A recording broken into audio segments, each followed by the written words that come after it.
kula wonten dawuh kowe tak kandhani lelakon sing tok kandhake iki kabeh ora bakal bisa sirep yen ratu lan para punggawa sumrambahe para warga agung Pancawati ora padha tumandang bebarengan kanthi lahir batin ngrampungi lelakon kuwi mau kabeh Hanoman.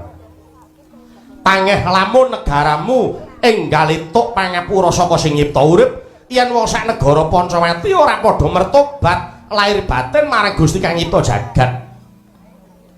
Nek wong Pancawati selawase mung padha udur karepe dhewe-dhewe, padha gugu karepe dhewe-dhewe, mikolehke pribadine golongane dhewe-dhewe, yen selawase wong Pancawati padha angel diatur. Tur isih dipaku nganggo tembung pokoke.